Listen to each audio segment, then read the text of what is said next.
this time seems impossible. I know the two of us will pull on through. Hey, I'm Eggy Drago. I am the cream of the crop. I am the yolk on top. I'm a part-time video store clerk, a part-time brawler. Oh yeah, and a full-time human being.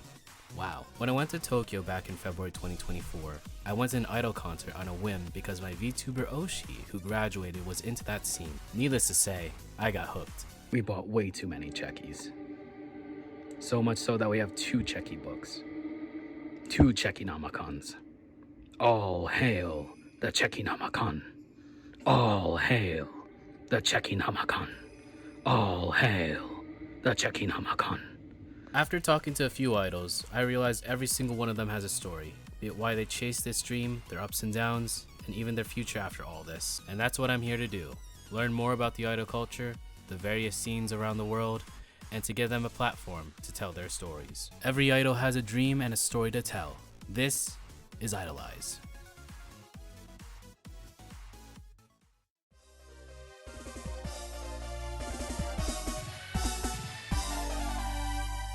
IDOLEYEZ, episode 28, Nayo of ILLIXCITE. Whoa. As it loads, there we go. Hello, everyone. I am the cream of the crop. I am the yolk on top. This is Mighty Eggy Drago, and we are here for IDOLEYEZ, episode 28. Wow, 28 episodes? My goodness. But we are here with our guest tonight. She is representing one half of ILLIXCITE. She loves her spicy noodles. Literally 2 hours ago, she ate 30 bowls of that Samyang black noodles that are like super duper spicy. She won 6,000 different cosplay competitions. This is Nayo of ILLIXCITE. Pew, pew, pew, pew, pew, pew, pew, pew, pew. Oh shit. Nayo, is your mic muted? No. Okay, there we go. All right. Look, I didn't touch anything, I swear. I did nothing. All right, we're good. Hi. Boo boo boo. Poo, poo, poo. I'm Nayo of ILLIXCITE. I haven't had any spicy noodles today. I haven't ate today. But it's fine. Maybe afterwards as a little treat. Yeah. Celebration Hello. for IDOLEYEZ. But thank you for accepting this invitation. I know we tried to schedule something way before Northwest Idol Fest, but stuff didn't, whatever. But we are here today, this November after NUIF, and we have a lot of stuff to talk about. So let's go. Actually, we usually I ask like who or what got you into idol culture / J-pop culture, but first I do want to ask, because I'm really curious, on the ILLIXCITE website it says you were born in England. How did you end up in Florida? So, it's not really exciting, to be honest. So I'm a military brat. Oh, okay. Yeah, both of my parents were in the Air Force, so they were there. I came to be, then they got stationed to Montana, so the middle of fucking nowhere. Then to Florida, there for a while, then to Oklahoma, so back to middle of nowhere, and then back to Florida. So military, yay! But yeah, I'm a dual citizen just because of by proxy of being born there. But I was very little when we moved, so I didn't get a fancy accent or anything. I'm just a guy. just I'm just a guy with a weird birth certificate. Every time like I have to show my birth certificate, everyone's like, I'm like, it's from England. I don't know. I'm sorry.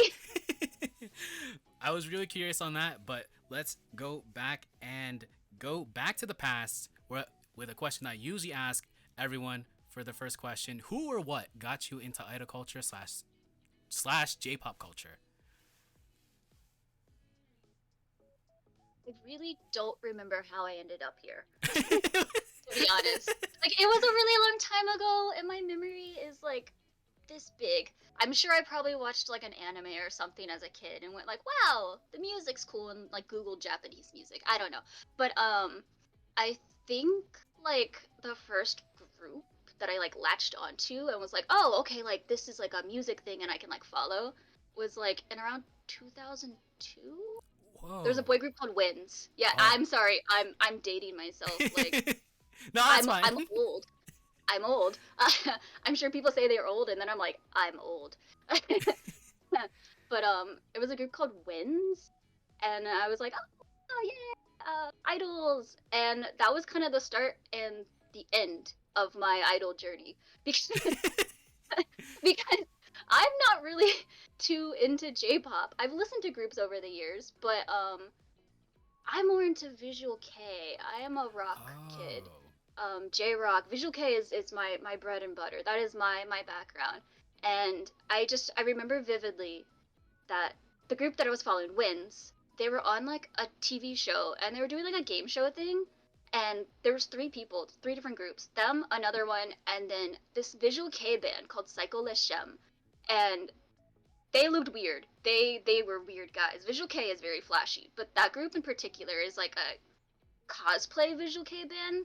So they always have like stereotypes of like characters that they play. So like the vocalist is always like the hero role, so spiky hair and armor, big ass sword. There's like a monster or whatever. So it's like here you have these cute little idol boys and then these freaks next to them.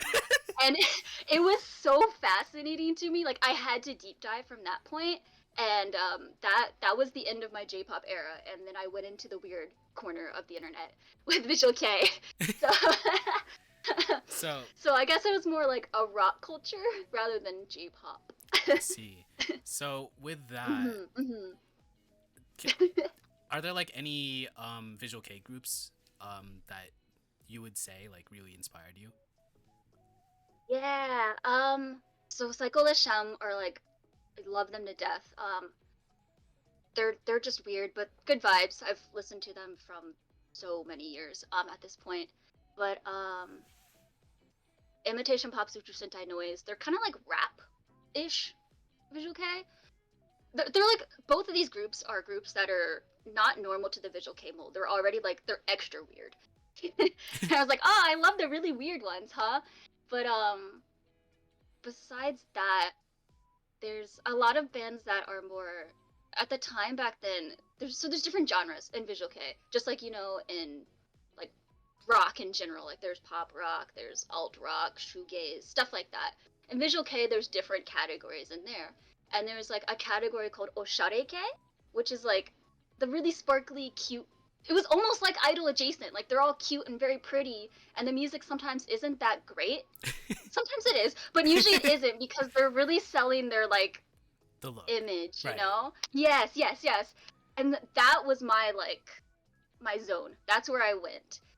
So like Ncafe, Ayabe. I can just list a bunch of names that I know no one will know, but it's fine. It's mutual the other way with idol stuff. It's people say names and I go.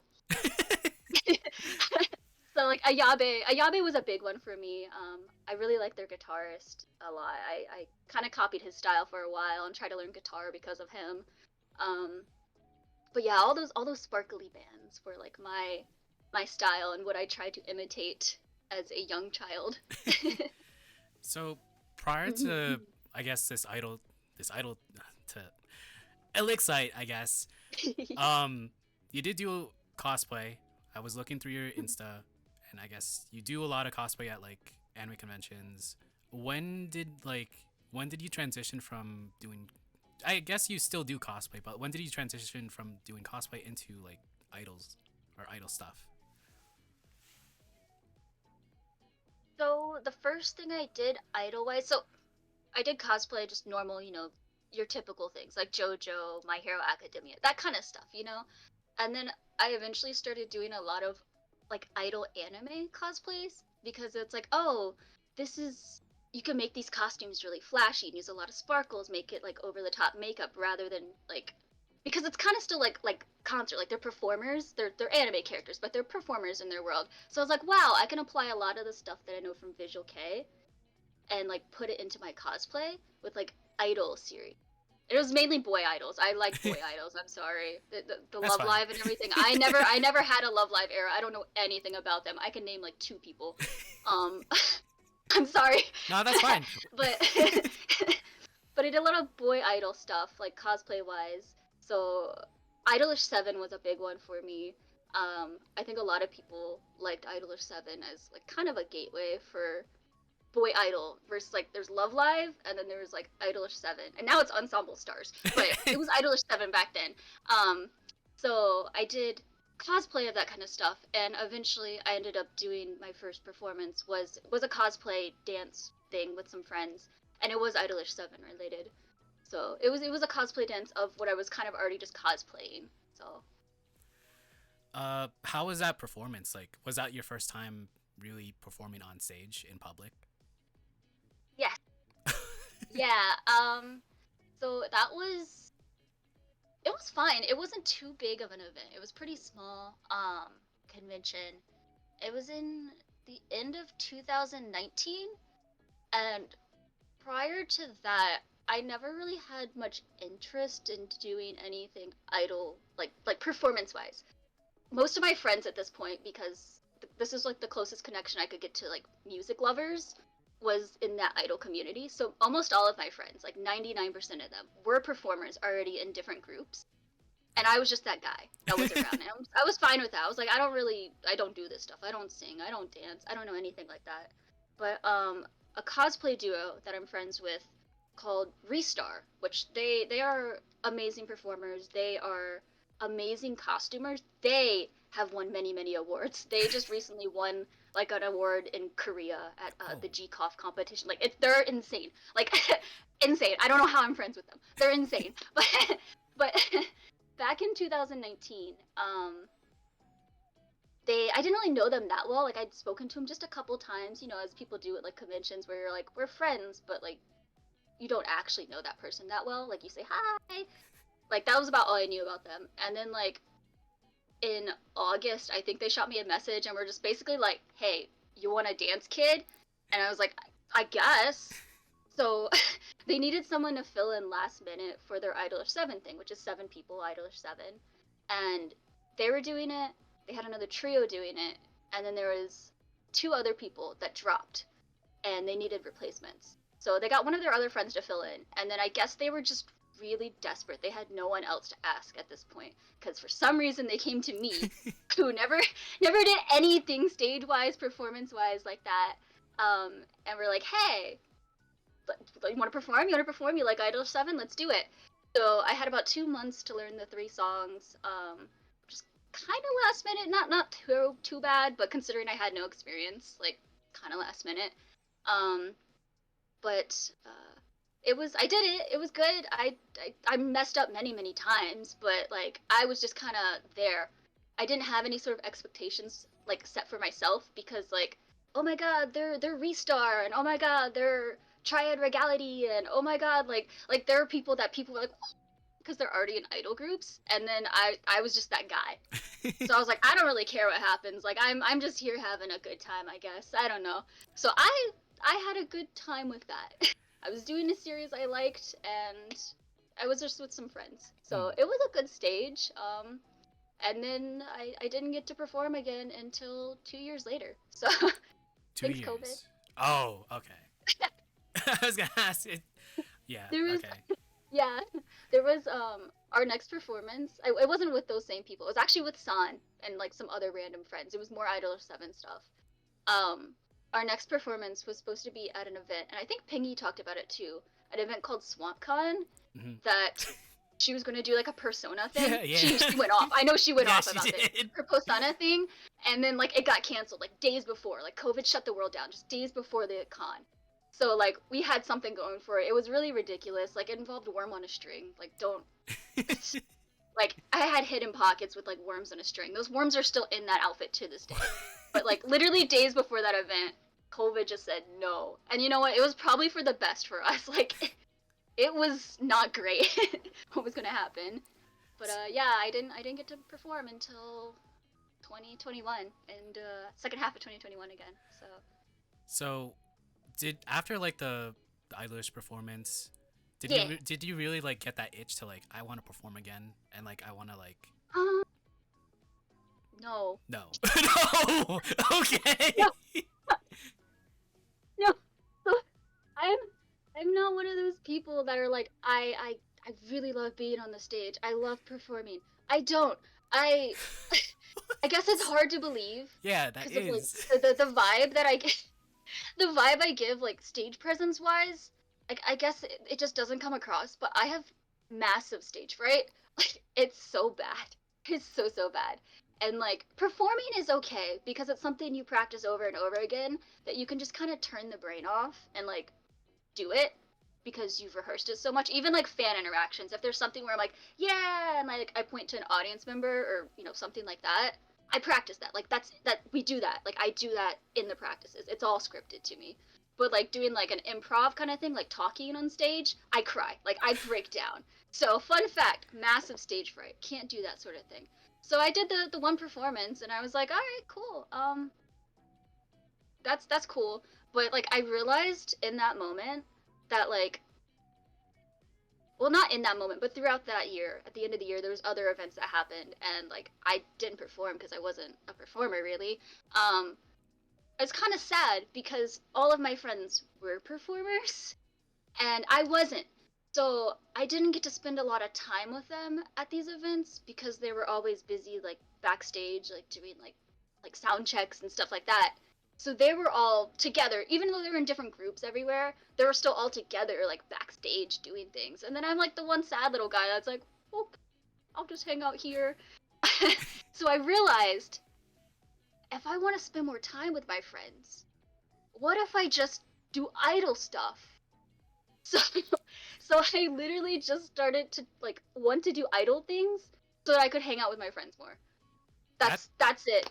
That's actually like a pretty unique reasoning because like people just like they want to be on stage or they like you just want to be with your friends and vibe. That's actually that's a good reason. So That was my big brain move. I don't know if it was the smartest choice or not in the long run, but for my sanity at least. But yeah, I wanted to spend more time with my friends. So I was like, if I do idol stuff too, and I'm active in this kind of thing, then I'll get to see them all the time. They have no choice.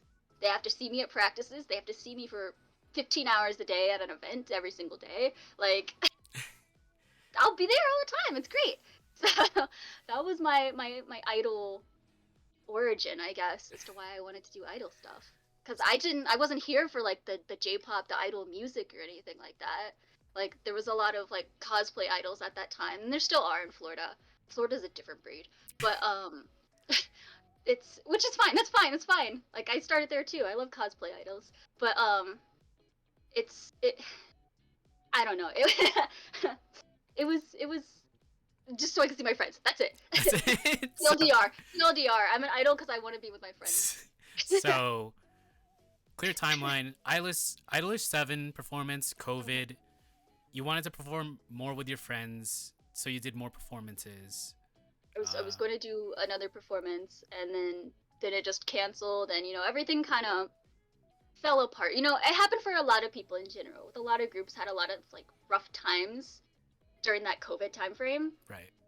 Trying to figure out how to make it work, and it gave people a lot of time to really think about like, do I really want to do this, and like what is the priority in my life, which that's fine. I wasn't in a group or anything. I was just the guy that kind of poked around here and there. So I saw all of that from like a bystander perspective. But I didn't get to do any more performances until I want to say it was July of 2021. It was one of the first events that like reopened here from COVID. So it's still pretty early. A lot of places still canceled stuff for 2021. But July of 2021 was my second performance, and it was just San and I. Oh. So wow, it's like it is now. But that performance was at MetroCon, which is in Tampa, Florida, and they have they have like a competition. They don't anymore, but they had a competition called like Anime Idol, and it's pretty straightforward. It's people apply and they accept like 10 people, and then you go on stage, you sing, and it's a contest. So like there's awards, judges awards, like most creative, best like duo, things like that. Yeah. So mind you, at this time, my one performance was last minute filling in just as a cosplay dance person, and that was it. I didn't really have any other things going for me. But San, but because I was like sad boy hours, because like the whole reason I wanted to do it is because I want to hang out with my friends, and then it's like I don't have groups or anything to hang out with my friends because the plan fell apart because COVID. Ah, San I think probably felt bad for me, and was kind of like, hey, do you want to do this like contest with me? Because San had her own group. In 2020, San was in another group called Cortesque, which I later came to be there as well. But she was in a group called Cortesque with some other people. I, again, was just the guy on this side. And I think she probably felt bad. I can't say that's for certain, but I feel like she probably felt bad and was like, hey, do you want to do something with me?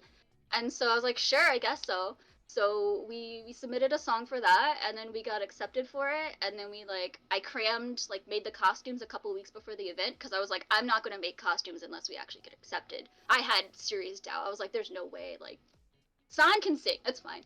I'm the little guy. I was like I've never done any. It's a singing competition, and I was like I don't know what I'm doing. I still don't know what I'm doing, but last minute made the costumes. We had one practice together the night before the event, which that's how it goes with us at this point. But and then we went and we did our song and we performed that and we won best in show. What? I think there was something up there that was weird. I don't know if the judges weren't paying attention during everyone else or what, because I was like, there's no way that shouldn't have happened, but it did. It did. I think we were just so weird because it was a Visual K song. It was a song that I showed San. And again, it's my weird little freaks that people don't quite know what's going on with it, but they're like, oh, this is cool. So it was a Visual K song that had a little bit of choreo to it. It had some raps to it. It was like EDM rock, sort of. We actually have been performing that song this year as ILLIXCITE. It's kind of like a little throwback. It's a song called Panic Panic by Purple Stone. So we've been doing that as part of our tour. But it's a song that I don't think anyone had ever heard of before I showed it to them. And we won best in show with that. So I was like, whoa, like I can do vocal stuff, sort of. I don't like watching that video. It's on YouTube. It makes me cringe. But that was my second thing. So that was the little taste where I was like, ooh, like back at it. Like I can hang out with my friends if I do performance stuff. And then it kind of just progressed from there. I did a couple other things at the end of that year with the cosplay team Restar. They asked me to be in some things with them as well. Just, again, as like a friend, because I guess I did okay in the first one that they brought me back for other stuff. So I did some things at the end of the year for cosplay related stuff for Ensemble Stars. And eventually I became a member of the group that San was in, Cortesque. And from there, I just did performances from then on out pretty frequently. So, yay! It's like technically my debut, 2019, but didn't start really doing anything for real until like 2022. I see. I guess we can segue into, I guess, the inception of ILLIXCITE. So, then I assume like you met San through performing with like the cosplay idol groups, right? Or through something else? Yeah, sort of. Again, because like I was just friends with people that were idol, and then like I became friends of the other idol, so on and so forth. We bonded over our love of Idolish 7. San also liked Idolish 7, so it was just friend time with us. But we are technically in another group with I mentioned it before, Cortesque. We're actually in another group that is a 5-member group, even though the group's name is Cortesque, like 4, because it was originally 4, and then they dragged me into it. I went, all right, sure. So we're a 5-member group. That's like what is that group from Turning Red, 4town, where there's 5 members? Oh yeah. That's us. That's us basically. Cortesque is court, but there's 5 of us. Whatever. So we were already in a group together. I joined them in the beginning of 2022. But it was just like covers. They never did like original music or anything like that. Some of them had dabbled with it with other idol stuff. That's their backstories though. You can ask San about that. I don't know. That's not me. I just showed up one day. But I did cover performances with them. So I was with San for quite a while, and then man. it started to be over time. So that was in early 2022. Over time, um, real life becomes priority. You know, like real life should always be priority. Your job, your school. I'm very strict on like that needs to be your number one. At the end of the day, for most of us, this is just some sort of hobby. Yeah. You're not going to really get anything out of it. So if there's other things that you need to prioritize, you need to prioritize them. And that was becoming the case with some of our members that they couldn't perform. So we're a 5 member group. COVID happened. Well, 4 member. COVID happened. I joined. Live performances started to happen. One of our members is immunocompromised, so she could never actually do events. So we already started out the gate with 4 people, even though there's 5 of us.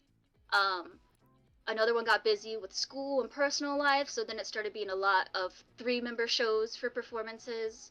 And then the other one, school, real life, you know, all that became priority. And then it became a lot of the Nayo-san show.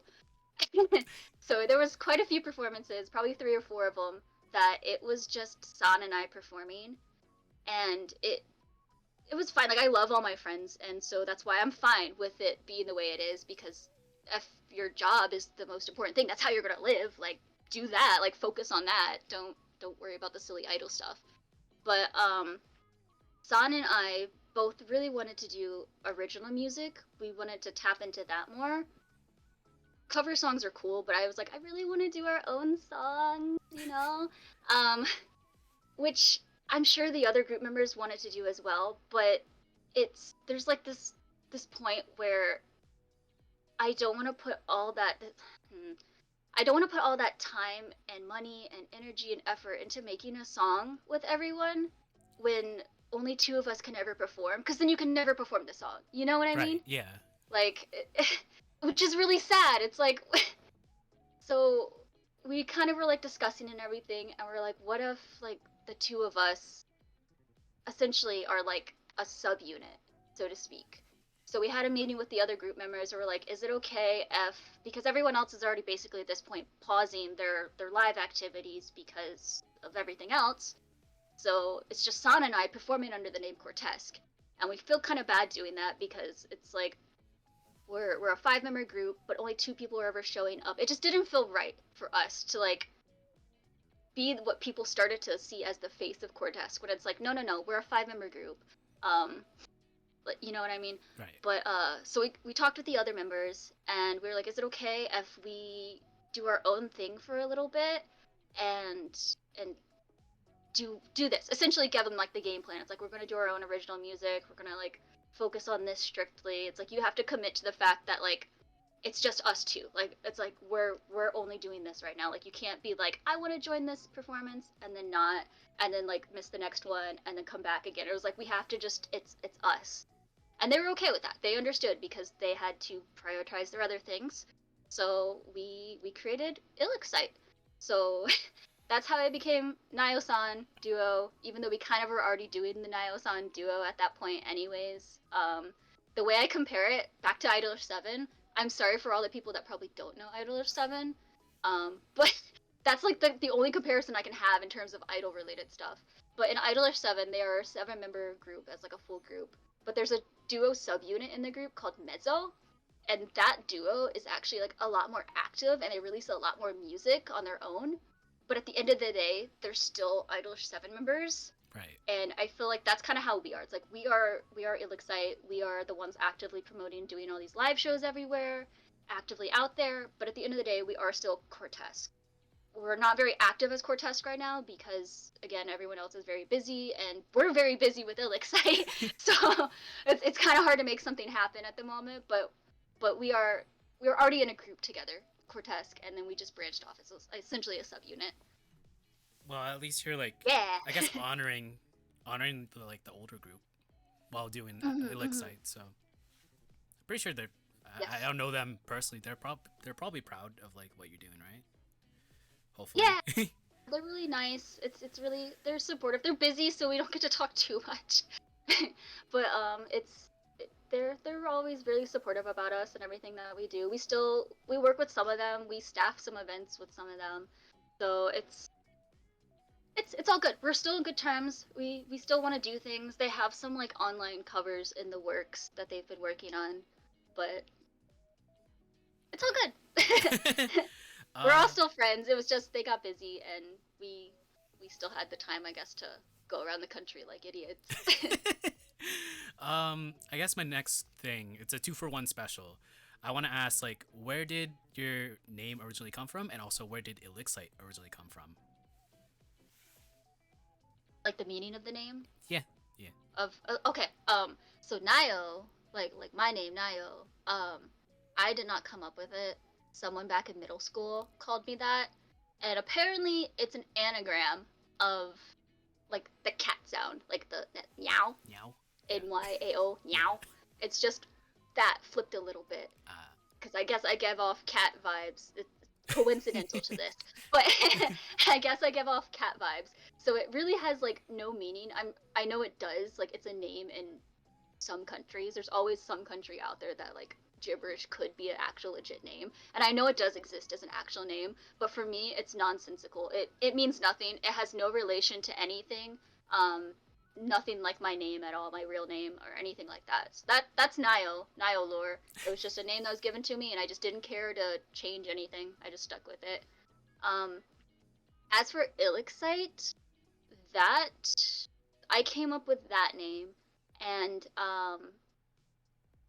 I basically just like word dumped a bunch of different like names into like Discord with San, and like there was a couple different ones, and then like the next day I'd do a couple different ones, so on and so forth, and eventually ILLIXCITE was in there, and San was like, "Oh, that one sounds kind of cool," and I was like, "Okay, okay, we'll keep it in mind," but we weren't like sold. It wasn't like, "Yes, this is the name." Um, so it kind of kept going for a while, and then eventually we had to or apply for our first performance, and so we needed a name. We kind of needed marketing because like we were a new group essentially. We couldn't use our name Cortesque anymore. We had to be something totally new, and we had nothing at this time because we're a brand new group. We were almost going on the like just trust me bro kind of like vibe of like applying because like we didn't have like social media or anything. We were trying to do on Instagram, like the dramatic buildup of like a silhouette of a member and this and that. Like there wasn't anything like, "Hey, we're ILLIXCITE. I'm Nayo and San," and they're like, "Oh, we already know these people. It's good." So we were like, "Oh shit! Like we need something." So we couldn't think of anything else. So we just used ILLIXCITE because we are like, I guess it's okay.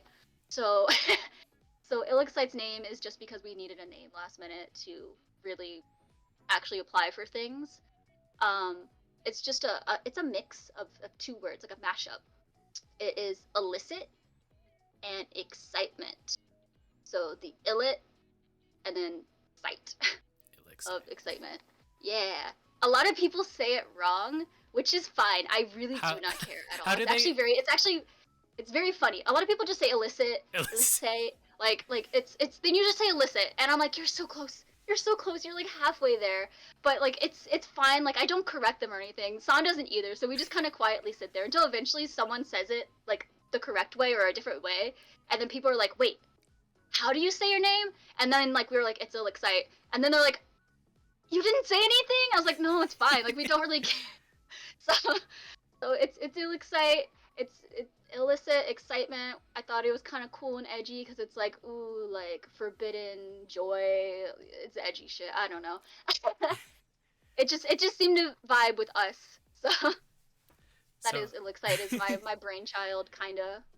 so I think the first time I knew about ILLIXCITE was when Mhm. Ashes retweeted, I think, one of your teasers, either for the Rise Up single or like one of the member teasers. I don't remember, but it was one of them, and that's how I first knew about ILLIXCITE. And then I think you dropped the two songs on YouTube or on Spotify. I listened to them, like, and they were really good.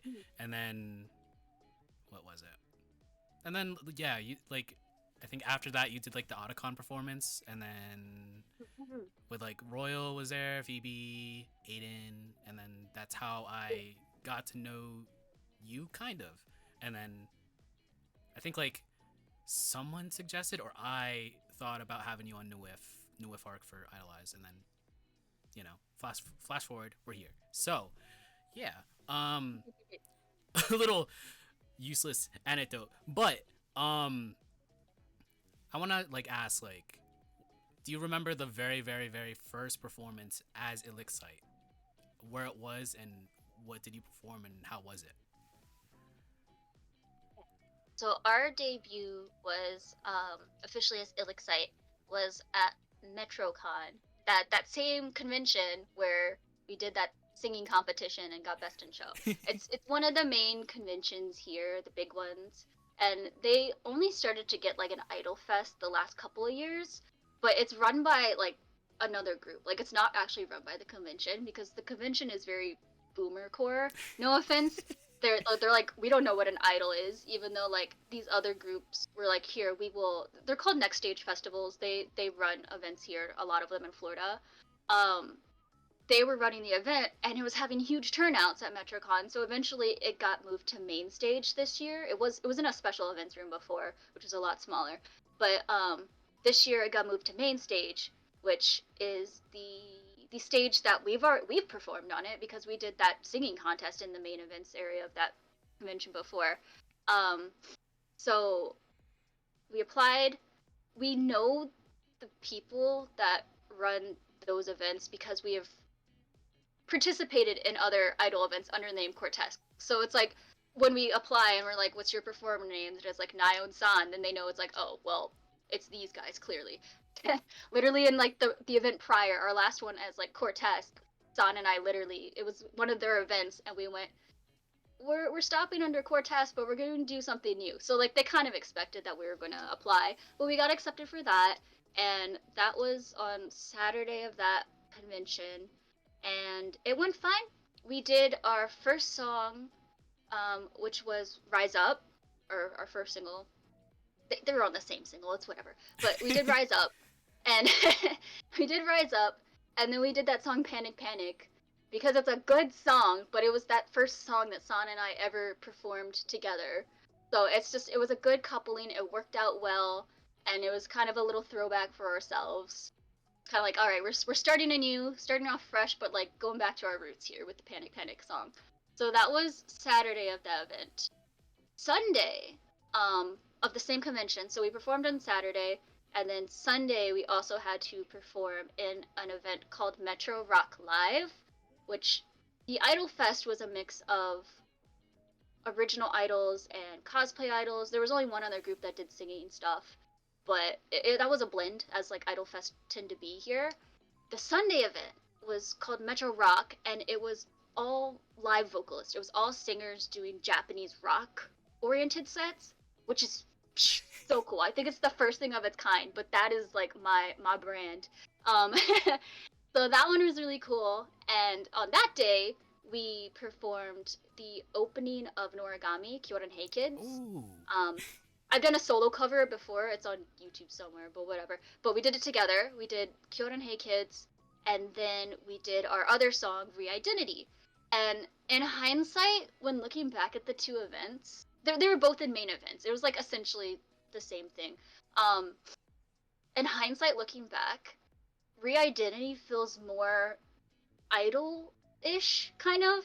That it probably would have worked better for the idol event, and then Rise Up would have worked better for the rock event.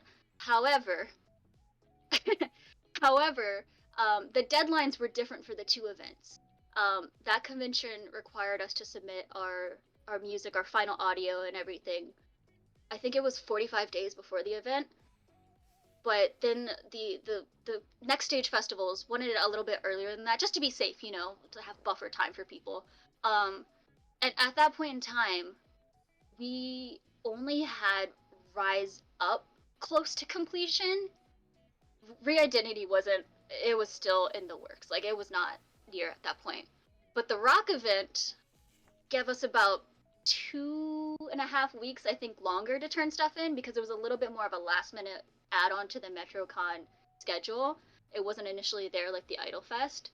And initially the due date was going to be the same, but I was like, since we're all live vocalists and we have to take time to put backing vocals in our songs, can we have an extension? But in reality, I was like, it sounds like I'm speaking for everyone, but really I was like, I need fucking time for Re-Identity. It's not ready yet. It's not ready yet.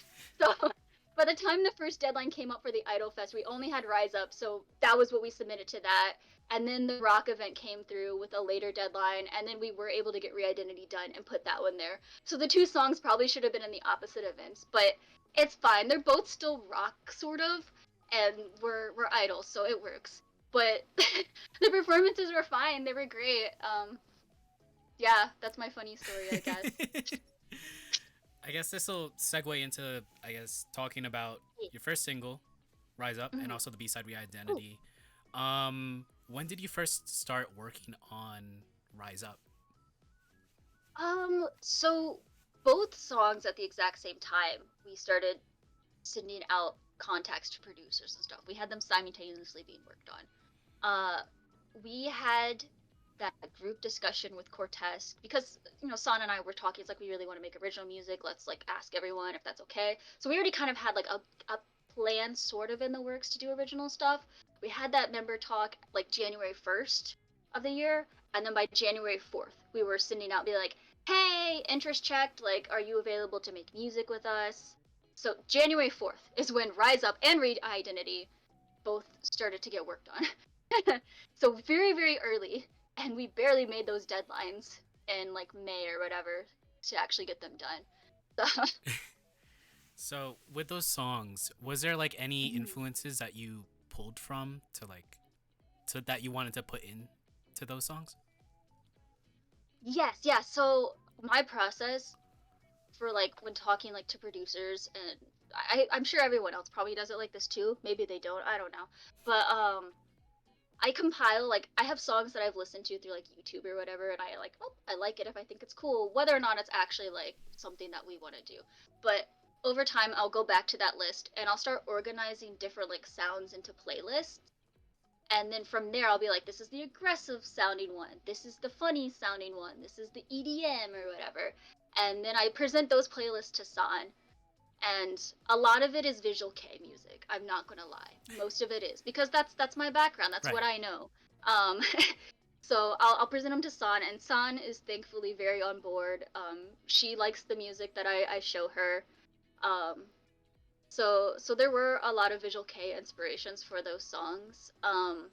Rise Up was kind of more of an aggressive song, so it was a lot of like heavier songs, like there's a Japanese rock band called Acme. They've done a lot of US performances at this point, but I really like them.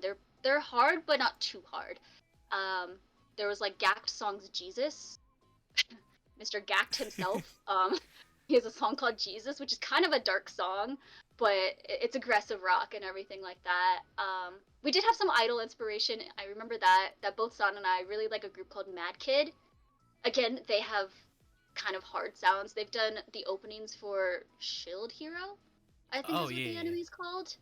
Yes, their songs are very good. Fun fact, we were supposed to cover one of their songs under Cortez when we went to perform in Texas once, and it was originally going to be 4 of us. Sorry, I'm derailing a little. No, it's fine. It's fine. It was going to be 4 of us for that performance, but it got busy, so it ended up being us, San and Nayo, and we were like, we can't perform this song anymore. Like, there's like 6 members in Mad Kid, and it's really like a lot of dance and singing and whatnot. Like, we just physically would not be able to do this song as 2 people, so we had to like contact the staff and be like, can we change our set a little bit, like still the same concept but a different song, because we couldn't do it.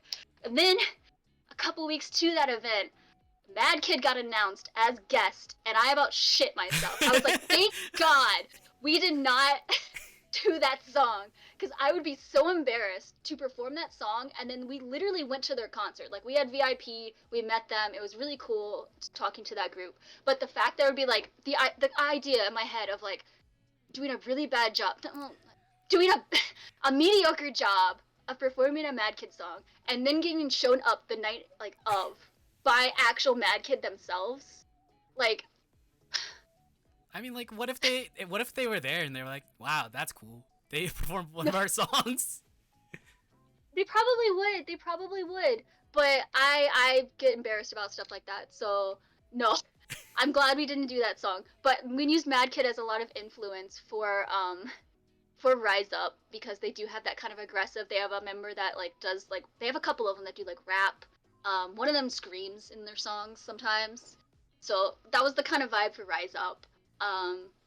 And then Re-Identity, I went back to kind of my Oshari K, my Kira Kira visual K groups, and went for more of like a synth heavy sort of playlist.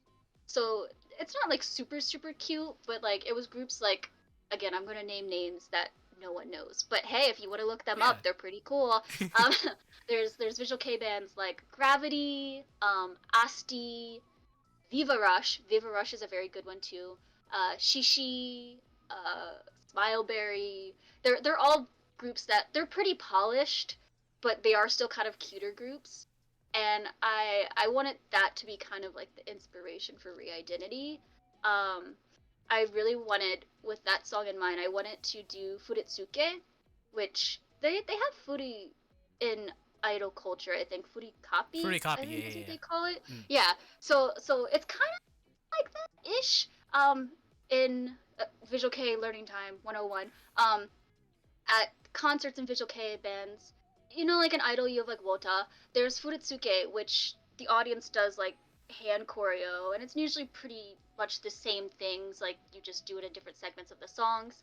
I wanted to do Furitsuke. I wanted to include that as like our choreo for Re-Identity. I wanted people to do it. Obviously, they're not going to like learn it because we're not like a cool band or anything. We're just these little guys. So I was like, well, Right. we have to do it too.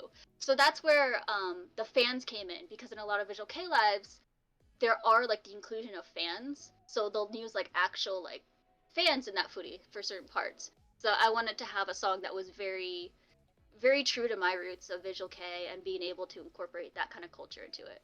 So that's where Re-Identity went. Um, Yeah. yeah, like the fans are bringing in the fans is a really cool concept, for sure. I guess talking about the songs again, like what messages were you trying to convey with both of those songs? So Rise Up was kind of supposed to be like our sick introduction that like hits you in the face. You know, thinking like the cool anime opening kind of thing. Right. It's like that punch. So that one was always going to be sort of like the starter, like to you. And then Re-Identity is more of just our fun vibes. We bring a certain kind of a no brain cell to the event. But so, so the ILLIXCITE lore that I came up with, it's on our little website and stuff like that. But like it's like a cringy, edgy, you know, background story where it's like we're like castaways of like the underground, and we're like sick of being knocked down, and we're like ready to take back our power, because we have always been, even like through our previous groups, like we're kind of just like the little guys. We've never been really popular with people. We're just the guy that's kind of here. So we're like we're ready to like, you know, rise up. So rise up is kind of like our starting point, and like the concept of like the lyrics and everything is like fighting to take back what's ours in this sort of like post-apocalyptic kind of like dystopian world. So the lyrics are a little harsh about that sort of thing. um Re-Identity is like, it's kind of like the continuation from that point. So while Rise Up is us being aggressive and like crawling our way out, like from the grave, like what's up?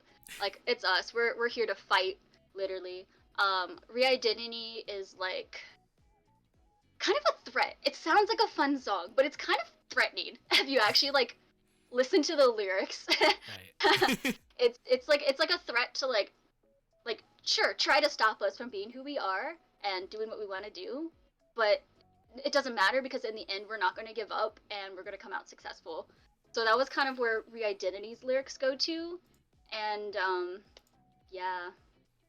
It's basically TLDR. It's like we're not very popular guys. We're just some dudes. We don't have like really super flashy personalities or anything. Like we're very ordinary, I guess, in the way we hold ourselves. And this was just us kind of being like, well, we may not be popular, so to speak, but we're gonna own what we are, and we're just gonna do that and work hard and do that, and eventually people will just like us, I guess. So they're kind of aggressive sounding, but it's more about just being who you are at the end of the day. Two really good songs. Two good songs to debut on. So, you know, can't wait for Thank more. you. So, this July, you debut at Metro Fest and Metro Rock. You do Otakon, the Anabe Idol Fest, and then the Idol Space stage. Yes, yeah. In between that, DreamHack, and then we segue into, I guess, the biggest event for Kaigai Idols. Yeah, for now, since it's the last one, Northwest Idol Fest 2024. So a little bit of a roller coaster for you. It's on for this event, but Man, y'all y'all were added for scheduled for the Northern Lights Festival, day 1 of Northwest Idol Fest, and then Hurricane Milton happened. What what went through your mind as stuff went all over the place? man, it was like, you know that scene? Oh my god, that like meme where it's like a roller coaster with like, oh, we're doing great. We're back on, boys. Oh, it's over. Yeah. Back on, boys. That was literally us this whole time. Like like we're like, oh crap. Like we're going to Northwest Idol Fest. It's gonna be amazing because like this is like an event for idols. Like it's insane. It's idols for idols. You know, like everything else was like the other events we do. There's a lot of like different types. Like there's the cosplay idols and stuff like that. Northwest Idol Fest has primarily a focus on original songs and original idols, and we're like, this is us. Like, we're not a common scene in Florida. There's not a lot of original idols there, so this is like where we should be. So we were like absolutely super hyped about this. We know it's a smaller event than some of the other ones we do here in Florida. A lot of the Florida events usually have like attendance of between 500 to 1,500 people. Like they're pretty big stages, but they're not just for us, and that's what Northwest was. And we were so excited, so excited, and it was all good. It was, you know, we were leading up to the event. We were going to do our set because we're doing like a tour, you know, for our debut, which it's our 2 songs and Panic Panic. So we're like, we already know it. It's all good. Like nothing can go wrong. So backpedaling a little bit, I guess, with that timeline. The weekend before that was DreamHack in Atlanta. And that week, there was a hurricane that came through Florida. And it canceled our practice, but it was fine. So we didn't get to practice for that one. That one wasn't as bad as a hurricane, but we drove the 9 hours to Atlanta, did our thing, drove the 9 hours back, and then the next day when I was at work, it was essentially like everyone became into panic mode about like another hurricane. Like I just came back like, all right, hey guys, I'm back at work after like a fun little show, and everyone was like, hurricane. And I was like, I got somewhere I gotta be in a couple days. Like, what do you mean hurricane? Like, hurricanes happen all the time in Florida, and we're in Central Florida. San is like in Orlando, and I'm in Tampa. So Orlando is like, if there's like a Florida map, I can't do a Florida map. Orlando is like right in the middle, so it's like landlocked. So usually if a hurricane passes through that area, by the time it gets to like Orlando, it's already past land and it gets really weak and it's not too big of a deal. I'm closer to the coast, so I usually get a little bit worse, but it's still usually not too bad in my area. It always is like, every forecast for a hurricane is like, it's coming right to my area, and then last minute it goes somewhere else, and then it's like, well, whatever, cool. This time they're like, it's coming to your area. It's Hurricane Milton in your area. Watch out, Blackpink. But so like literally that was Monday at work where everyone was like, oh, like hurricane. My work closed down Tuesday, everything closed down Tuesday in my area. Like there was no time to try to like make things like adjust things knowing that this hurricane was happening. Like the airport already shut down in my area. We were flying out of Orlando. We weren't flying from Tampa where I'm at, which is closer to the coast. But still, like, everything was already shutting down. So there was no way to try to make something else happen. So we went, we'll see what happens. Originally, the hurricane was supposed to pass through Orlando area Wednesday night, like Wednesday afternoon, Wednesday night. And our flight was Thursday at 7 a.m. So we were like, maybe we'll make this happen. It'll be cracked, you know? It will squeeze on through afterwards because it won't be a big deal. By the time it hits Orlando, it's not that strong anyways, like, so there won't be a lot of damage and we'll be good. But then the forecast, because they're always wrong because you never know what's going to happen with a hurricane. That's just nature. Right. It slowed down. And then the forecast had it passing over Orlando Thursday at 7 a.m. And I was like, San, we are cooked. Like, it is not happening. But we just had to wait at that point because, like, everything was already, like, in shutdown mode. So, of course, our flight got canceled. And the earliest flights were happening on Friday, which Northern Lights was on Friday. And the earliest flight we could get was Friday evening, which had us arriving during Northern Lights. So, during Northern Lights, like, like throughout all of this, we were talking with the event coordinator, MS Paint. It was us and Pingy, because Pingy's another Florida performer. She's a lot further south than us, like 4 or 5 hours south. So it ended up not affecting her. But still, you never know. We were like, we might all be out of luck. And that's kind of a bad thing when 2 of the 7 performers in your show can't show up, you know? Like, that's a pretty good chunk. So we were with, like, the staff being like, I don't know what's gonna happen, Pingy's flight never got canceled, ours got canceled and rescheduled, and we're like, we can't be, like, we're not gonna be in Northern, it's fine. But then they were like, oh, like when it got rescheduled to, like, an actual time, we're like, well, we're gonna arrive, like, during it. Would it be cool, like, they weren't 100% against it when I, like, suggested it, sort of, kind of half joking. I was like, would it be cool, like, if we get there, like, we can go on stage. Like, we can be those crazy people and just go on out there. Oh my god. We'll arrive. We'll be there on time. We knew our stuff already. Like, did we have any practice? No, because again, the hurricane, like, stopped everything. We had no practices for Northern Lights. We had no practices for DreamHack the week before. Fuck it, we ball. But they were like, okay, like, they kind of considered it. They were like, we can move you to the end of the show. So Pingy and ILLIXCITE were gonna be, like, into the show, you know? And because we weren't sure what was going to happen, but then it was going to be, like, us at the end of the show to give us enough time to, like, get from the airport, because the airport's, like, right across the street, Right, yeah. from Northwest. But, like, they were okay with that. We're like, it's fine, like, we don't need a sound check, like, we've done enough things on stage to just kind of roll with it. Like, we were totally cool. We were fully prepared to, like, go to the airport, get ready in our idol garb. Full gear. Take that 6-hour flight looking like little weirdos. San's a little more normal looking, her makeup and everything like that. I look like a freak. But it's fine. I chose that myself. But we were fully prepared to basically be all ready to go and go from plane to Uber to just roll right up onto the stage. Like, we were gonna do that, and they considered it. They talked to, like, the other departments, the teams and stuff like that. And I think tech was hesitant, which is so valid. That's a lot of trust me bros right there. Like, because you never know, like, the flight could get delayed even more, you know? Right, and yeah. then it's really awkward for them to be like, here's our performer. There's nothing And there.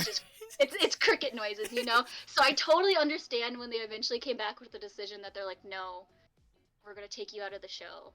And we were like, understood. Have a good day. Like, we'll still be going. We were like, okay, we can't attend the event we wanted to be in, but we're still gonna go and support everyone because, like, this is our community. Like, still gonna have a good time. So we're like, hey, like, even if we can't perform, like, we'll still be there. Yada yada yada. And then the coordinator got back to us and was like, we can make a community stage happen for you. There is enough of a time gap on Sunday.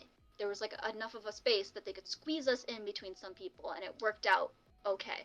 And we were like, sure, like, of course, like, we're grateful for anything at this point. So we were super considerate, and grateful for that happening. But it was kind of weird in that point in time because obviously we're not officially on the schedule for this revenge live that we created, even though, like, the hurricane hadn't even happened kind of at that point. We're like, it's our revenge for us being canceled, but, like, we're not canceled yet because because they said something about how they weren't going to officially, like, announce us dropping from the show and not officially announce our community stage until we were physically there. But then I don't think they ever put us on the schedule regardless, even though they said they were going to. But it's fine. I don't really care. It just makes it kind of even cooler that, like, everyone that showed up was basically there by word of mouth or sharing our, like, social media post of being like, Revenge Live, because we weren't officially scheduled at all. But So they gave us a spot on Sunday. So we're like, sick, cool. Um, but the slots for the community stage are 30 minutes or an hour. Right. And most of them were 30 minutes, and it was a 30-minute stage they gave us, which totally fine. But our original set for Northern Lights was just our 3 little songs, and that was, I think, 12 minutes. I think the max you could have is 15, and ours were a good 12 minutes with a little bit of buffer time for like yapping and stuff like that. Now we had a 30-minute set, and they were totally cool with us just doing our short little set because like there was no other expectation going into this. Like they were 100% fine. They're like, you can just do your little set and it's done. At one point, this community stage could have potentially been us and Pinky, like, Right. because of us both with the hurricane. We didn't know. So it was a 30-minute set. We only had our 12 minutes, and they were okay with the 12 minutes. But if you're going to give us 30 minutes, like, I'm going to take the opportunity to use the 30 minutes. You know? Yeah. Yeah. Like, I'm going to take advantage of that time. So we were like, okay, we need things to fill this time. Mind you, this is like 3 days before. This is like what, Thursday? Wednesday or Thursday? When this is all happening while the hurricane is happening. That we're like, oh crap, we're like 4 days to the event and we need to now like know other songs. What do we do to fill that time?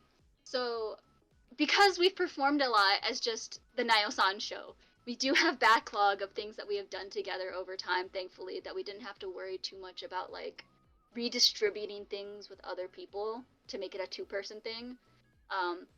So we pulled out 2 songs from our backlog. We performed them at Otakon in the Idol Space stage, but we've performed them in the past as well.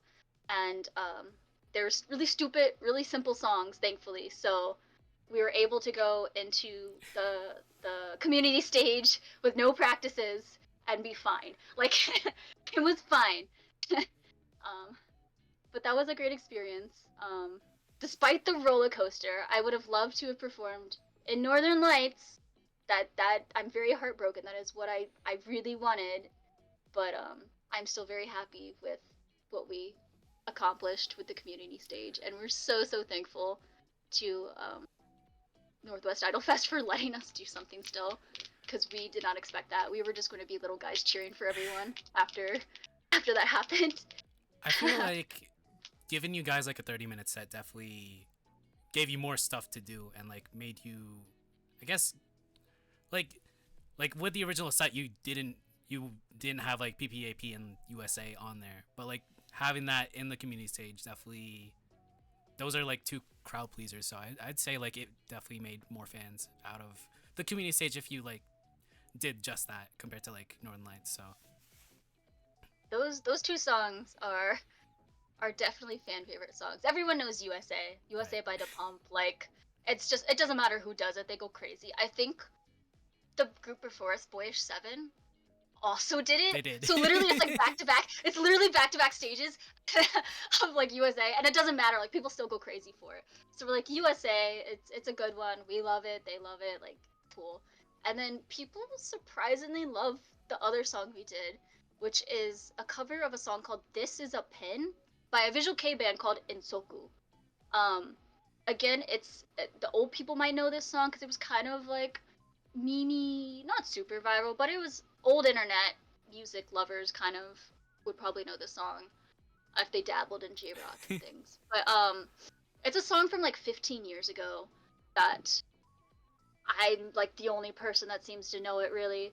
I suggested it at one point to San, and she was like, absolutely yes. I had to go find the CD to get the instrumental for it, which I can only find one listing on Mercari Japan because this thing is so old and so niche and odd.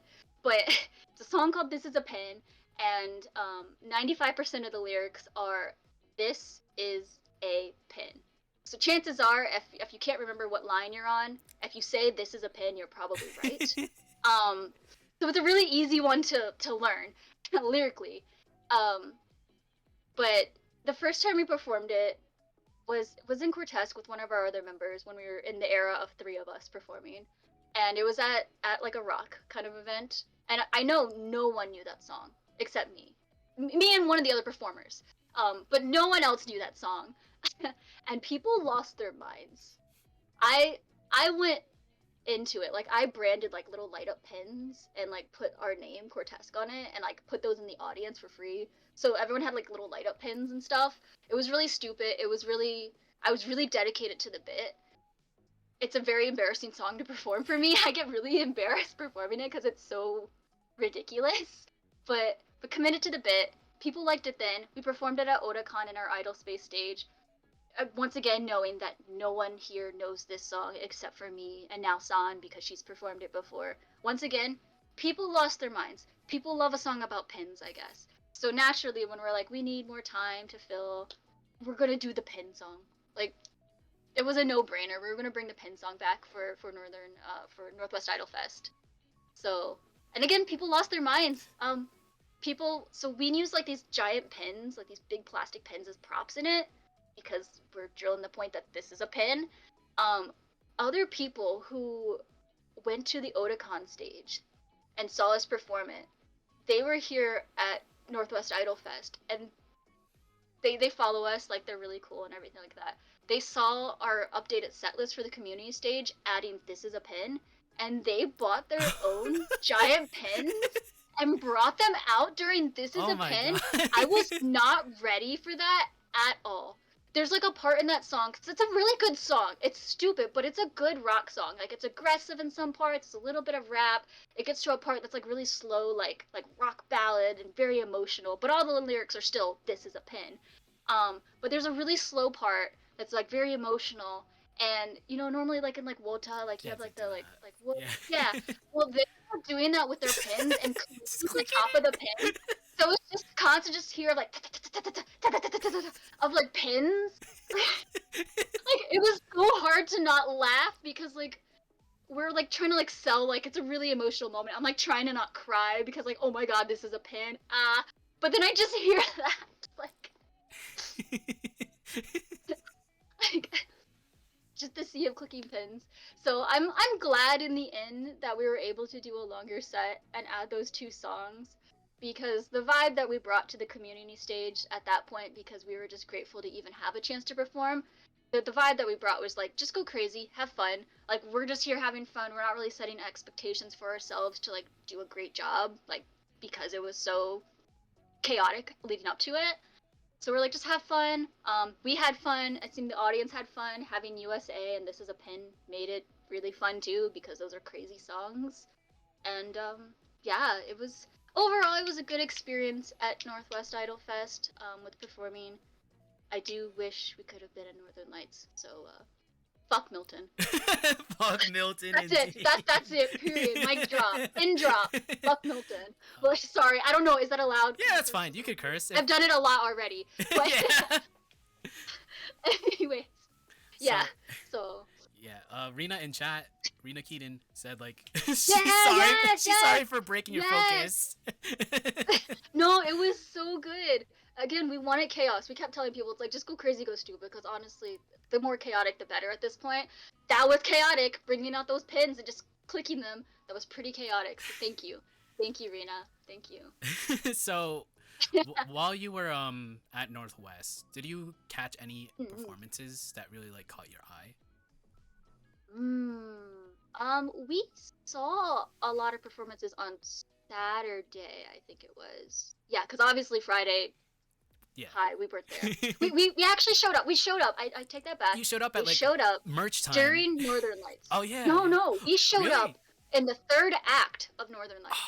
We came, literally rolled our suitcases in, like walked through the door. Ashes was getting like water, saw us, and literally like looked at me and went, like pointed at me and went, "Come," and like took us over to their seats. So we were there with our suitcases during the third act. So we watched most of Northern Lights. So we were there kind of like, we could have done it. We could have had our sick anime moment and like rolled up on the stage like redemption was actually here. But it's fine. It's fine. So we saw Northern Lights. That one, most of it. I didn't get to see, you know, like Pastel Roulette or Pengi, which is really sad because I love Pengi. Yeah. Pengi was Eventually fun. I'll see video. Yeah. Eventually I'll see video. I saw like, you know, little clips of things here on the internet. But we saw that. Saturday was like the main day that we watched a lot of people because we wanted to, you know, support everyone. We do that. Who was that? We started the day with Pan and Melancholia. Right. That was a set. I was like, it is way too early to be this chaotic, and yet they did. So that was crazy. That was a really fun time. We saw a little bit of Sapphire. She's so sweet. We saw Phoebe show that day. We wanted to see the cover show the day before, but again, fuck Milton. We couldn't see that. So, but Phoebe's always a fantastic performer, regardless. As always, yeah. That was my second time seeing her live. Like, we saw her at Otakon before, but she was really great. Then we went to like Amanda's show. There was Aquarius. Aquarius is also really good performers. The first time I saw them perform live was when they came to Florida and performed at Holiday Matsuri. So it was kind of cool to be on the other coast, kind of closer to them. Not all the way close to them because they're from California, but close enough. Seeing Aquarius was cool. There was like Barry, Alice, Bunny Kasui. Bunny Kasui. Her vocals, she moves so much, but her vocals are so freaking stable despite that. Like, we were just like, psh, like, how does she like have that much energy still to like move and dance? And like, never once did I hear her falter or take like a breath. Like, she is amazing. I'm so glad I could see her. So that was Saturday evening, I think. San wanted to see Non-Sweet, so we went to go see Non-Sweet that day. They were very cute. And then I think we saw, yeah, I wanted to see Sherry Ife. Yeah. She was on the show before because she's another kind of like alt sort of style person. So like, you know, I gotta represent, you know, whatever. She's a fantastic performer as well. The music is very, very good, very, very good. She is cracked.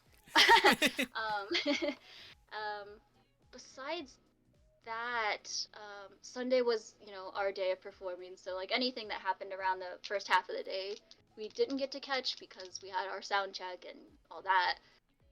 We did catch some of Yumemi because we were having to hold our meet and greet in the room at the same time she was performing. I feel kind of bad, but that's just how it worked with us being squeezed in with the schedule. So she was performing while we were in the back of the room still doing our thing. And her vocals are so good. Yeah. We're literally back there doing our thing and just like, what the heck? Like, yeah. It's just everyone we saw was kind of like that though, where it's like we would sit there and watch them and they'd all be amazing, and I would constantly look to San and be like, why is everyone so freaking good? Like, how the heck are we here? How did we get accepted? Because like we kind of just BS things. You like, guys are good. You guys were good. Thank you. But San can sing. I'm very good at shouting, but that's about it. Other people are like amazing. They're so amazing. We're the little guys. So everyone is fantastic. I don't think there was a single person that we were like, oh, cool. Like everyone was like, oh my god, they're amazing. What the heck? We are starstruck. So it was good. It was fun to watch everyone. I don't think there was a single moment that I was like bored. Like going to like conventions, like you know, anime conventions where a lot of idol events are happening. I get bored at conventions. The general convention itself and stuff, I don't have interest. So I'll have the exciting moment of like any of the idol activities, and then the other 75% of the time, I'm very bored at a convention. This entire weekend, or of what we had, I guess, was of the weekend, since you know the first day we kind of weren't there. That whole time, there was never a single dull moment for me. I was very happy the entire time and interested. So I loved being there in the end. I felt like while the community stage definitely gave you a lot more time, and like you guys were able to showcase like 2 different songs. If you were in Northern Lights, everyone had like a very unique, I guess, concept that made them stand out. Like with Pengi, it's the backup dancers, Jazzy Cat, backup dancers, but also like a different like Y2K aesthetic. I don't want to pronounce her name wrong, but Country Kawaii, you know, the country chorus. Don't ask me. Yeah. San can say it. San knows a little bit of German because she's Dutch, and just like by proxy, they kind of like learn the languages in that area. San can say it. I can never say it. I go, it's the other. I love her. I'm sorry. Sometimes I refer to her by her other name, Afro Shoujo, but that's her other persona. And then I'm like, it's the bunny one, your other bunny bro, San. And then she says her name, and I'm like, yeah, yeah. So I know who you're talking about. But yeah, if you were still in Northern Lights, I feel like you would like everyone has a unique concept that you like. ILLIXCITE would definitely stand out of everyone because everyone stood out. So that's all I say. But like even with the community stage, you definitely showcase like all that you could do, especially especially with 30 minutes compared to like 15. So Yeah, it's like I think even if we were Northern Lights, yeah, everyone had very different styles. We would be the rock kids, I would say. Of everyone, we would bring rock to the stage. I think that was our little difference, I guess, uniqueness from everyone. But whatever, it didn't happen. But it could have. it could have. We were there. We arrived. We showed up. But it's fine. So let's try and go. I guess it's a little early to do a retrospect, but I have no idea what else to call it. But as of right now, what would you say was your favorite performance that you've done as ILLIXCITE? As ILLIXCITE, we haven't done too many. I guess like we've done a good amount considering it's only been a couple months, but probably quality-wise, our debut stages, that weekend, the two different shows, Metro Fest and Metro Rock. I think quality-wise for myself, that was the most well-rested my voice was, because well, I'm gonna derail a little bit again with some backstory for those. It's fine. Because we notoriously never get practices in, or get very few practices in, because life loves to screw us over. We have so much bad luck, and my bad luck for our debut is a couple weeks before, about a month before actually, I got jury duty. Oh. Yippee! And I got picked for the jury. No. I got picked for the jury, and so that took 2.5 weeks. I was in court. So every single day, I was there for 10 hours, just sitting there quietly listening to, the case. But then that was Monday through Friday at the court, and then my job scheduled me during the weekends. So I had a solid 3-week period of not a single free day. And then by the time I was finally free, it was 10 days to MetroCon. So we had no practices up to that event, our debut. But on the plus side, it's like had no practices. I wasn't at work, so I wasn't talking all day to people, to like customers and stuff like that. So my voice was very well rested for those performances. So I think that was probably the best I've sounded thus far doing our songs, because I didn't yap beforehand. I just sat there in court angry every single day. But that was that for like quality wise, probably that. But like overall performance wise, I'm gonna say probably the Northern Lights stage. Having people bring their own pins, having custom like wota and calls being done for our songs. Like it was just a great time. It was great vibes, and it was people there that I would consider our friends at this point, because like I love everyone. It was a good feeling, and everyone was just like having a good time together. Even if like quality wise, I was not there. My voice was a little rough. I had to do a lot of yelling a couple days prior with the whole hurricane thing. Like at home, like communicating with my family, it was really loud. Fun fact: hurricanes, very loud, storms and everything. So having to talk with people, it was a lot of yelling. So my throat was a little rough at Northwest. I couldn't reach the high notes in Re-Identity, but that's normal at this point. So Northwest was definitely Northwest. I think my favorite.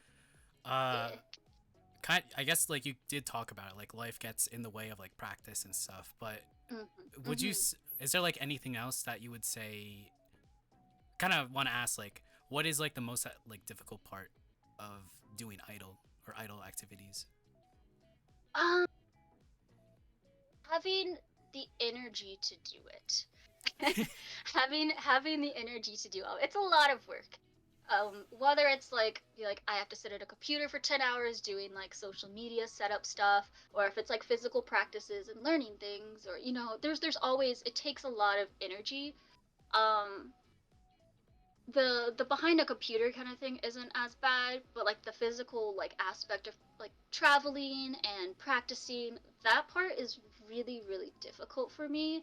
Um, I have some health problems where I've got nerve damage through my neck and my shoulders, and it's particularly bad on my right side.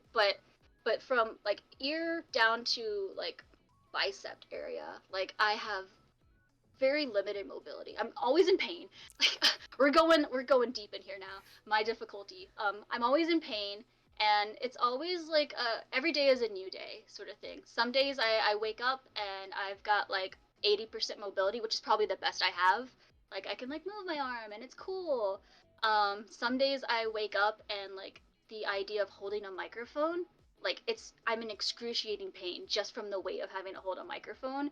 So think of like dancing, like you got to move your arms a lot and like all that, and I can't do that. I can't practice for long periods of time. I can't like sit for long periods of time. It hurts. I can't stand for long periods of time. It's very difficult for me to have the energy and be able to like balance out my limitations of what I can do versus what I want to do. Thankfully, San is very considerate and she takes all this in mind. And San is a very good dancer, mind you. She's a very good singer. She's a very good dancer. She's multi-talented. Whatever. Even if I were at 100% health, she will still leave me in the dust in terms of dancing. Choreo is not my strong suit. But you'll notice that ILLIXCITE doesn't do a lot of choreo, or if we do songs with it, it's very simple choreo kind of songs because I physically cannot do that. In the past, I was able to, but it's gotten worse over the years, so I have to be careful. So yeah, that's the most difficult thing for me is trying to not be in pain. Maybe that's a little bit of a weird answer. I don't know. I'm sure some people are like, it's expensive, it takes time, yada yada. I'm like, I'm just always in pain. So I feel like even with that and just overcoming like everything and just actually performing, even with that is pretty amazing. It's amazing feat. So. Yeah. Thank you. Yeah, I've had some rough times with it. Certain stages, some stages I'm fine. Sometimes I'm absolutely miserable. Our idol costumes, I have mine. It's over here. You can't really see it, but our idol costumes they're really cool looking. I made them really cool looking, not to like brag, but like mine has a lot on it. It's very heavy, so I can't wear it for long periods of time because it hurts like on my problem areas. So I'm usually pretty miserable after a while.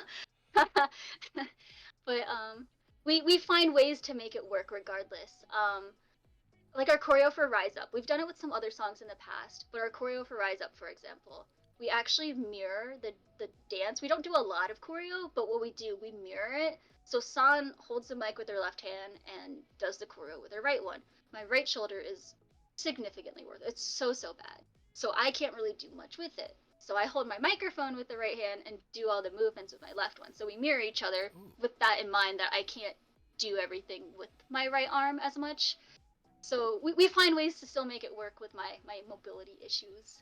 But we're still doing it. We're having a time. Yeah, like even with that, just performing, honestly, actually pretty cool. And even with just like the accessibility and like changing stuff is pretty neat. So yeah, it's been really nice to even like meet people that like, because I don't openly look like there's anything wrong with me, you know, like and there's a lot of like invisible illnesses for people that right, yeah. you know, just kind of go unnoticed. But it's been really nice to like meet people like that have other things and be able to like kind of relate with them, be like, oh my god, like whoa, like there was someone at the Otakon Anabe meet and greet that I've never met this person, like it was the first time I saw them, but they went to our meet and greet and came up to us specifically because the way like our songs, like the message in them really spoke to them, and they had like a cane, so they talked about their health problems and whatnot. And I was like, oh my god, like I too, like it kind of like is relatable because of what I can or can't do, and I'm still trying to do things, and like this really inspired them, and it was like I almost cried, like it's really lame, but I almost cried being able it's to like not lame. relate with someone to Yeah. that aspect. Like, so it keeps you going. Yeah. In a world of where I'm not really about performing, but I just want to be with my friends, things like that keep me going. um, as ILLIXCITE, is there any bucket list things that you want to achieve within being in the group? Releasing more music. I mean, I feel like that's kind of a given, but it's like getting to do 2 songs already and making them at like such a good quality. I would say that they're pretty good quality songs. Yeah. Thanks to our producers for being insane. But like that was already kind of a dream to begin with. So like I'm kind of scared that like anything in the future might not reach my expectations since the bar has like already been set so high. So my bucket list is releasing more music that still is on that bar that still reaches that level of my personal satisfaction. Um, Besides that, I'd love to like guest at an event. That would be kind of cool. Have a panel or something talking about something. I don't know. It hasn't happened, so like the idea isn't there yet. But it'd be cool. It'd be fun to do that. But we're still babies. We're still very new, so it'll be a while until anything like that would even potentially happen. But it'd be really cool to guest as ILLIXCITE, woo, guest. But yeah, that would be something really nice. I see. Even though you're new and but you still did like performances as San and Nayo as part of the old group. You still have like some tenure, and now as ILLIXCITE debuting, we do have like newer idols that watch the VOD or watch the stream, that just debut or are about to debut, and they probably like are just watching this just for advice. What is some like general advice that you'd give upcoming idols or just idols in general? So there is something that, oh man, I'm going back to Idolish 7. I swear I'm not that obsessed with Idolish 7, but there's a lot. If you haven't seen Idolish 7, please watch it. This is to everyone. It's idol anime, but like there's a lot of like ties to actual like real world idol scene and a lot of struggles, accepting who you are and what your place is in a group, regardless, that sort of thing. Industry, dark secrets, whatever, yada yada. But in Idol 7, there is a scene in one of the seasons that there's a quote that comes up that has really stuck with me personally, and I think it's something that's really good for other people. But there's a member who isn't quite good with like performance aspect, and he's got like a lot of doubts, like should he even be doing like idol stuff, like is it really worth it, like because everyone like is really cool and he sucks, that sort of thing. And then there's like a popular idol from another group is like there and he gives him advice, and that's really stuck with me, so I'm gonna quote him. So in the words, I'm reading this off right now so I don't mess it up. In the words of Mr. Gakuya Tome from Trigger, he tells the other one, instead of striving to become someone who will be loved by 100 people, become someone you'll love yourself. Then one day, you'll be loved by tens of thousands of people. Ooh. So basically, that was the quote. So like basically, don't try to fit in and be someone that you're not with the intention of trying to like make yourself popular or loved or anything like that. Be yourself, be who you actually are, and people will naturally come to love you for who you are. That is my mic drop moment. Even though it's Gaku Yaitome's mic drop moment, but it is what I have taken to heart, because it really speaks to me personally, because again, I'm like, I don't really have a lot of singing experience. I'm not good at the actual singing. I can yell, I can throw down some angry sounding raps, but like singing, not really my strong point. Dancing, not my strong point. Performing, stage fright is a thing. Like, there's a lot of things that weigh against me that I'm like, I'm not an idol person. I don't know idol world. Like, should I really be doing this? Like trying to like fit in. I'm the weird little kid that likes Visual K and is looking like a weirdo.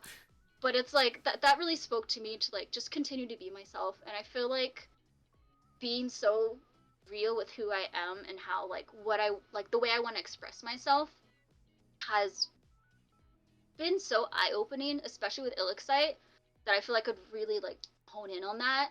And people have really come up to me and like just appreciated my aesthetic and my vibes and the energy I bring, which is just me. Like, it feels good because it's just me at the end of the day. It's all 100% me. I'm not trying to fit some sort of idol mold, and I think that is something that everyone needs to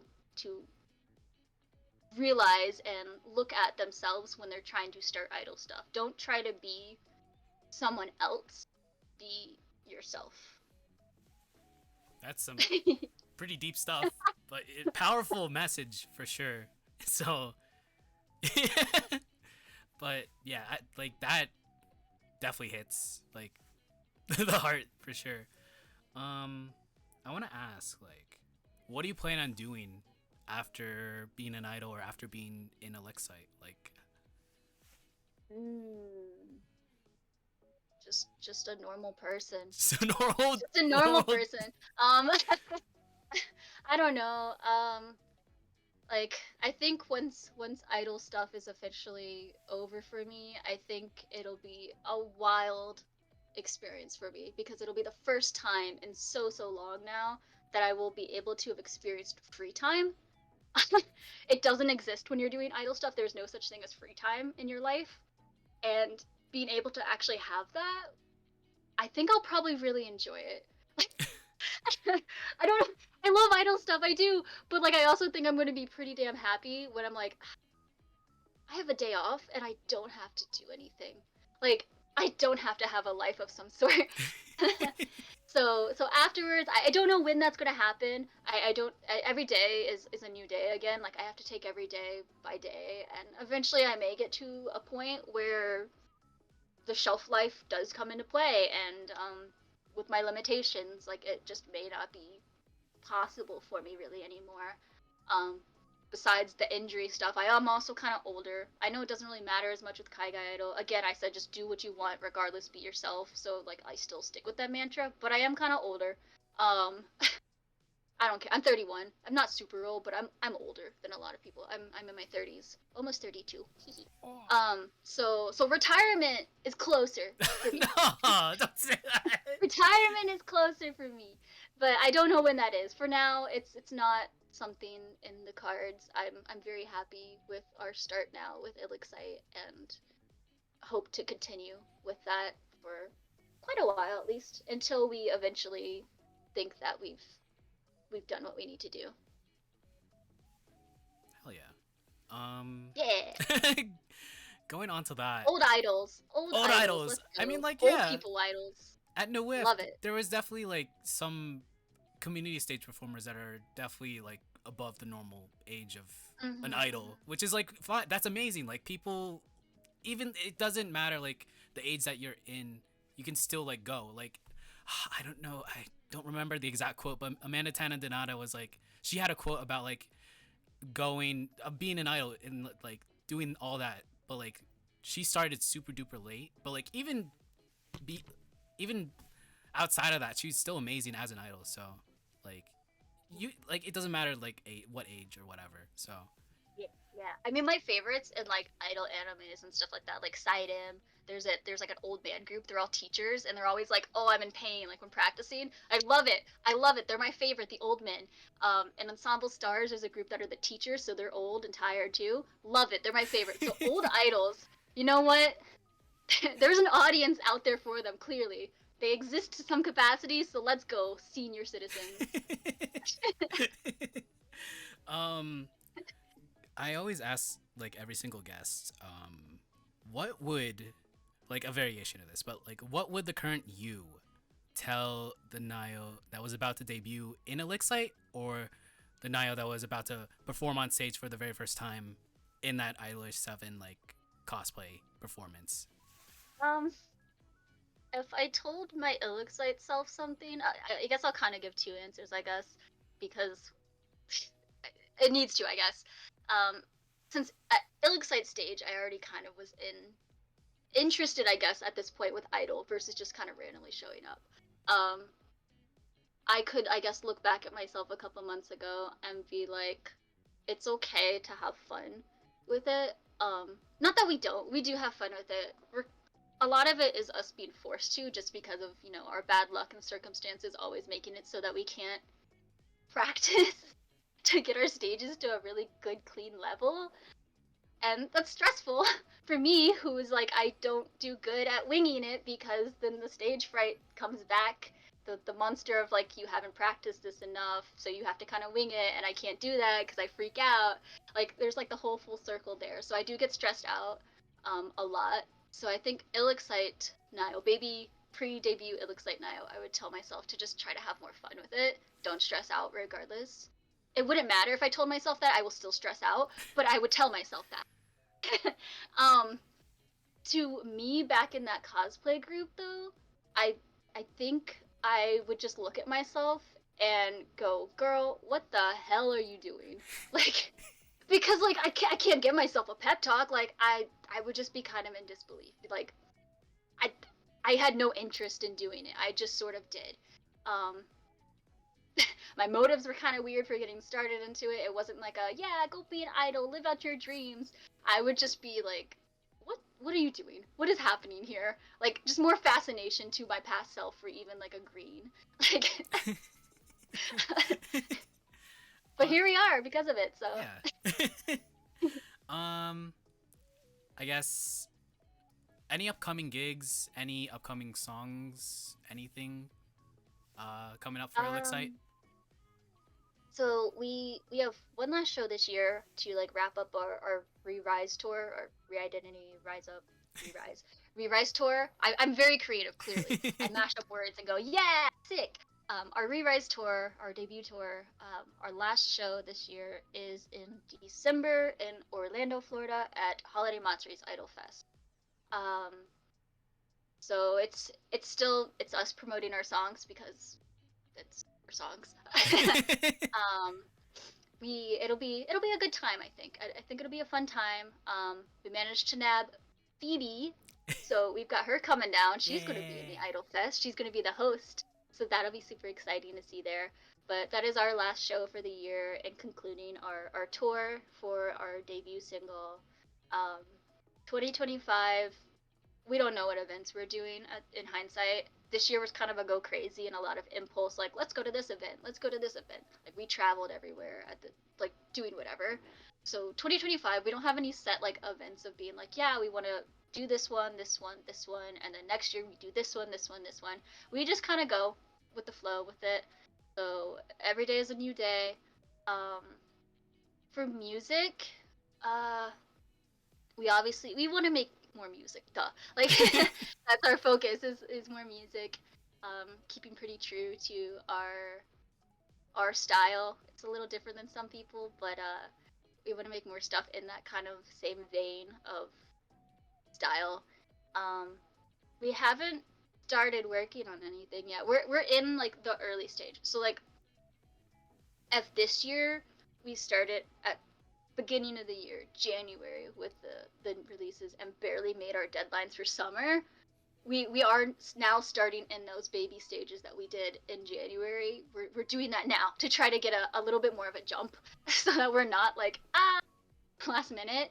Like, it was such a scramble. Like Re-Identity, for example, recording that song, we got the song because the deadlines were so tight. And Re-Identity was the one with a little bit of a later deadline, and we got it later. We recorded that song. We got the song, recorded it, and sent it off to get mixed within 24 hours. Like, we didn't have time to really sit on it and, like, retake things and, like, see how we feel about our lines. We just went, we gotta go. Like, so that was, like, a one-take kind of song. I would like to have a little bit more time to, like, think on things with future music, just in case. Not just be like, I guess that's my best take, we gotta do this, we don't have time. So we are now in like the very, very, very early stages of being I'm in my playlist era, like I mentioned before, where I'm like, my songs, like I put them in different playlists of different styles, and I go, here, son, here's like 100 songs to listen to. What do you think? Have fun, like, you know. So we're busy. We're doing that a little bit, but nothing too crazy right now. We're kind of in busy mode for our staff job.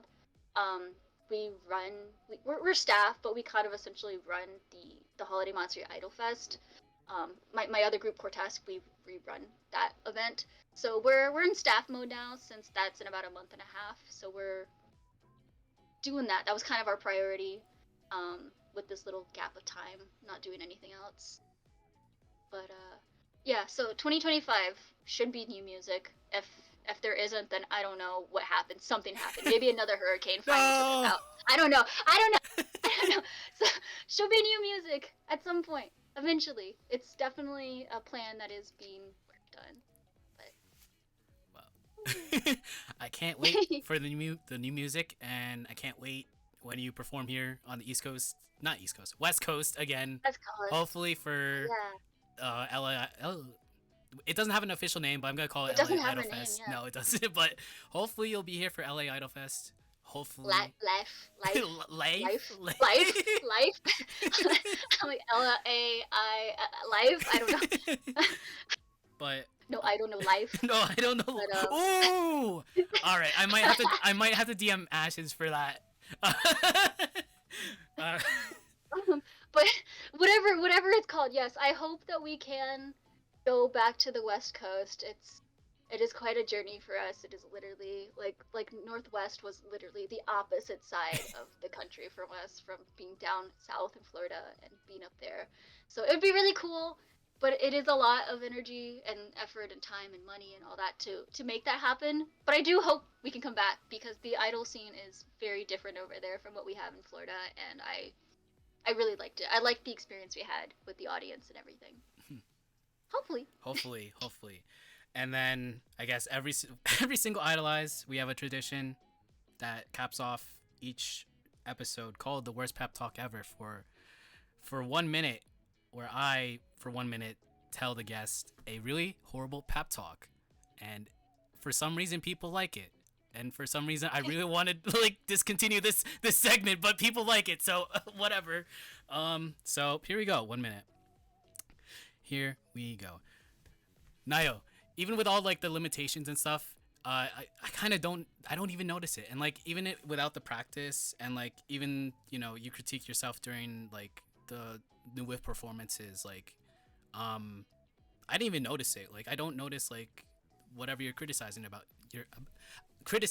yourself. So honestly, you really are a good performer, and I didn't even notice like the limit, like I didn't even know that you had like problems with like your shoulder and stuff, and like going through with that and just performing, honestly, it's amazing. It's a feat.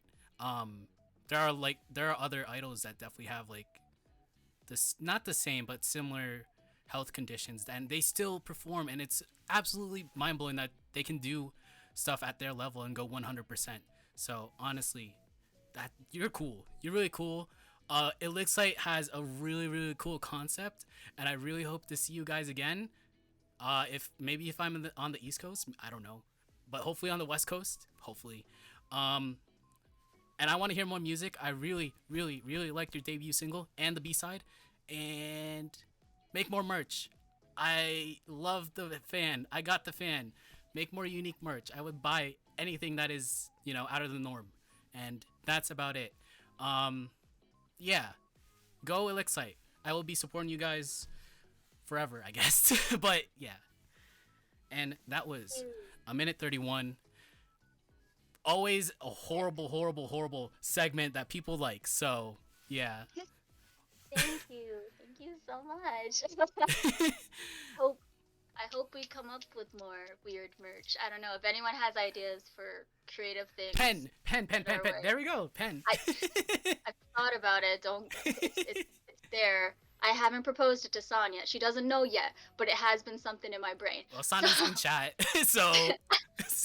San, may I tell you about my idea of ILLIXCITE pins? Not right now. But if you haven't followed Nayo yet, or if you haven't followed ILLIXCITE yet, go. Links in chat.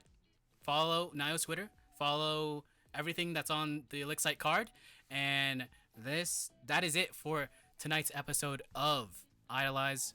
Nayo, thank you so much for accepting this invite. Even it took a long time, but the story is finished, and this was a very awesome interview. Probably like one of my favorites on Idolize. I'm not glazing, but like you're fun to talk to, and like you Thanks. I'm a little weird. I tell people I'm very normal because I am, but I am also a little weird. So. But Thanks. that is it for ILLIXCITE. But don't you worry, cause wait, was it? Hang on, I have to see the DMs. Saturday. Next Saturday, November 9th, we have someone else who participated in NUIF on the community stage. They are a member of Aquarius, and I don't have the promo image ready yet, but those are some hints. I'll probably announce it on Monday. But yeah, pretty much continuing the NUIF arc, and that's about it. So, Nayo, thank you so much. Thank you everyone who watched the live stream. Thank you so much for the people that are watching the VOD probably tomorrow.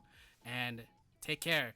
Brush your hair, be kind, rewind. We'll be going to our ending screen right now. Bye bye. Wow.